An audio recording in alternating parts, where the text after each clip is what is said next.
buenas tardes a los colegas aquí presentes y al pueblo dominicano.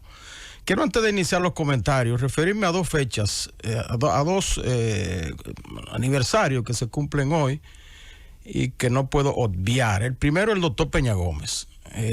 Para mí fue un hombre extraordinario, un ejemplar de la política, digna de imitar sus ejemplos.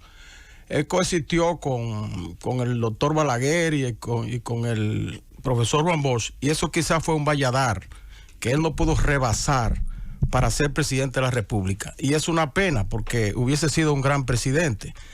Yo digo que si el doctor Peña Gómez comienza a ser candidato presidencial con más tiempo, antes de dedicarse a llevar presidentes de su propio partido, porque él fue el autor de la presidencia primero de Antonio Guzmán en el 1978 y luego de Salvador Jorge Blanco en 1982.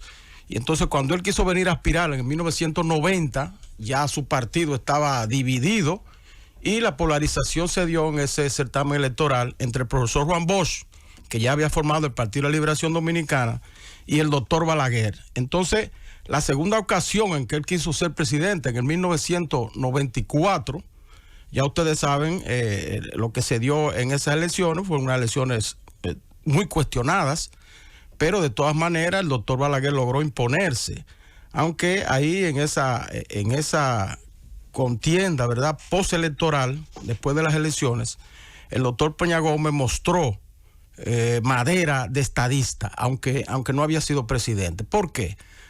Porque luego de hacer un acuerdo con el doctor Balaguer, habiendo rechazado el primer acuerdo que le puso el líder reformista, que había sido de dividirse el poder 2 años él y 2 años Peña Gómez. Sin embargo, el doctor Peña Gómez rechazó eso, pero posteriormente accedió a firmar un acuerdo con el doctor Balaguer, mediante el cual se le reducía 1 año y medio a la presidencia del viejo caudillo y se convocaba elecciones para 1996. Entonces, ese acuerdo que esbozó el doctor Peña Gómez con el presidente Balaguer fue frustrado en el Congreso Nacional, pues se cambiaron los términos. Y entonces, en vez de 1 año y medio, se puso 2 años al doctor Balaguer y se convocó elecciones con una reforma constitucional que establecía que para ganarla había que tener la mitad más 1 de los votos. Cuando el doctor Balaguer había acordado previamente con el presidente Balaguer que fuese un tope de 45% para ir a una segunda vuelta.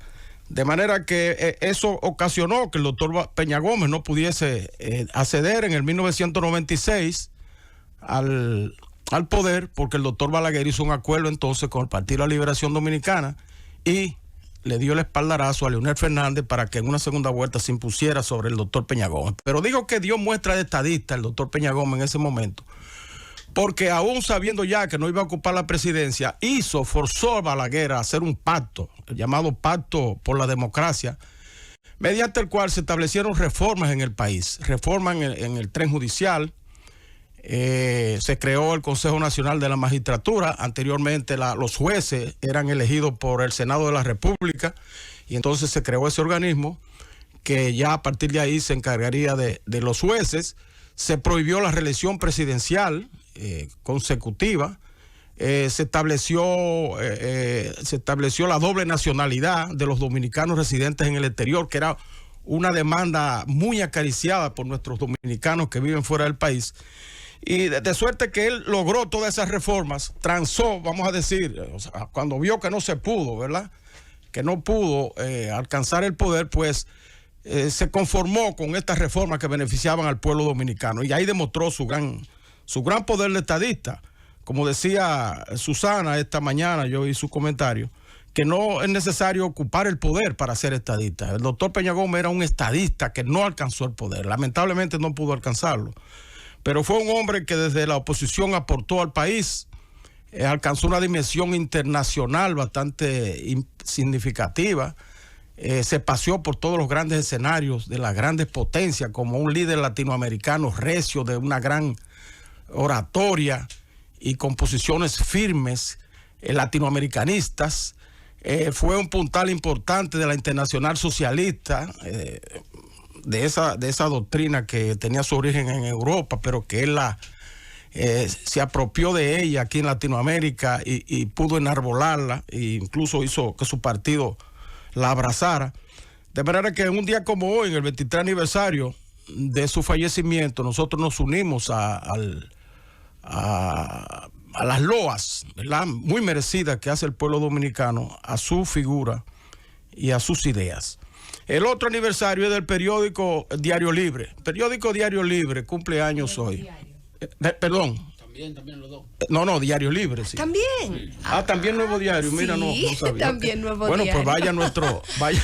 Parece que era tiempo de. Vaya nuestro comentario para los dos periódicos, dos importantes periódicos. Pero el Diario Libre, que cumple hoy 20 años de haber sido fundado, en su momento fue una gran novedad para el diarismo dominicano. Salió como un periódico gratuito, que todos recordamos cómo lo tiraban en la puerta de nuestras casas, con anuncios gratis y esas cosas, y ocupó un espacio importante en el diarismo nacional, y hoy es uno de los periódicos más respetados. Lo mismo podríamos decir para el periódico El Nuevo Diario, que también tiene su aniversario en el día de hoy. El otro tema que queríamos analizar, ya brevemente, es lo que está pasando en los Estados Unidos, señores. ¿Qué está pasando en los Estados Unidos? Este domingo, un señor irrumpió en un cumpleaños de jóvenes, de mozalbetes, y mató a 7 personas con un arma larga.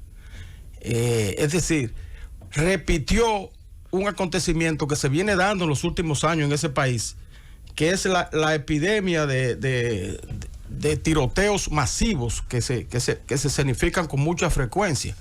En los Estados Unidos comprar un arma larga de guerra es algo como comprar un juguete. Ese quizás es su gran problema. Desde el año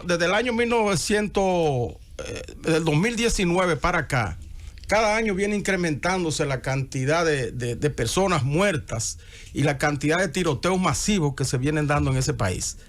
Todos recordamos los acontecimientos de Austin, Texas, de Wisconsin, de Indianápolis, de Tennessee, de Chicago, todos estos lugares, estados norteamericanos donde se han producido esos acontecimientos. Este último, en la madrugada del domingo, se produjo en Colorado Springs, que es una ciudad del estado de Colorado, donde, como señalé, un grupo de jóvenes estaban celebrando un cumpleaños y llegó un mozalbete, ametralló a todo el que estaba ahí y posteriormente entonces se quitó la vida a él.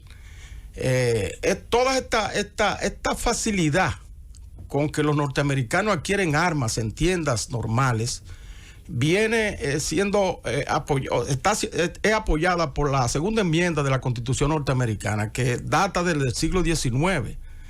Una enmienda que establece que todo norteamericano tiene derecho a armarse, a comprar un arma sin ningún tipo de reparo, sin averiguar si es un maniático o si la está comprando para un fin determinado. Sencillamente usted va a una tienda y pide un arma, paga por ella y se la lleva a su casa. El porte de arma es legal en los Estados Unidos, y eso es lo que viene produciendo todos estos enfrentamientos, tiroteos masivos que se producen en universidades, en aeropuertos, en escuelas, en cualquier lugar donde aparece un maniático y mata 20, 30 gente sin ningún reparo. Y esa realidad de los Estados Unidos, que no ha podido ser abolida, porque cada vez que se somete a la Suprema Corte de ese país un reparo a esta segunda enmienda de su Constitución, la respuesta es negativa, permitiendo siempre que las personas puedan adquirir un arma de fuego sin importar el calibre, sin ningún tipo de requerimiento importante. Y esa situación, señores, se refleja también en la República Dominicana, porque muchas de las armas que entran a este país no solamente vienen de Haití, como algunos piensan, no, la mayoría vienen de los Estados Unidos. Porque en Estados Unidos usted compra armas y nadie le pregunta para qué son, ni para dónde usted la lleva. Y luego, incluso en el aeropuerto, usted la pone en una maleta y de allá para acá no hay ningún reparo tampoco, porque no es un delito sacarla de allá. El delito viene siendo entonces recibirla aquí, y todos sabemos que en el pasado, ¿verdad?, las situaciones que se daban con muchas personas que libremente se dedicaban a ese negocio y utilizando todo tipo de artimañas, la pasaban libremente o con artilugios ilegales y triquiñuelas a través de nuestras aduanas y a través del salón de embajadores y esas cosas.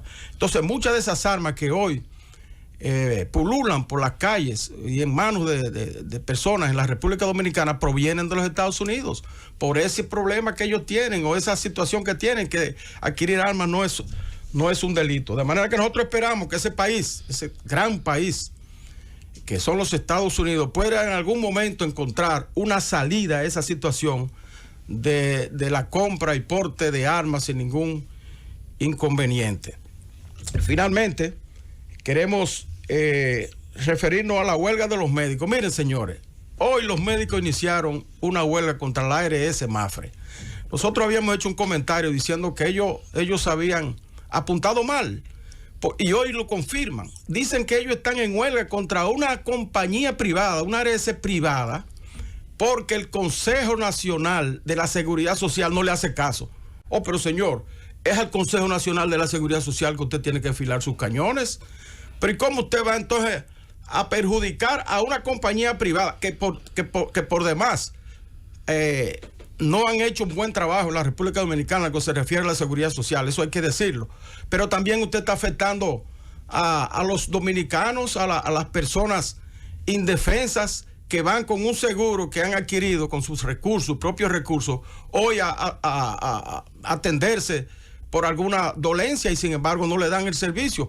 ¿Usted ha calculado cuántas personas pueden morir durante esta semana que usted está haciendo esa huelga? ¿Y por qué usted no enfila su cañón al Consejo de la Seguridad Social? ¿Por qué usted no se une a esa comisión bicameral que se formó en el Congreso Dominicano para reformar la ley 8701? Es por ahí donde hay que enfilar. Hay que crear conciencia sobre la necesidad de reformar esa ley, pero no hacer una huelga de manera unilateral por una semana para perjudicar a pobres dominicanos que hoy van a buscar su servicio médico y no lo encuentran gracias a la indolencia de este colegio dominicano el Colegio Dominicano de Médicos, que lamentablemente apunta al lado que no debe.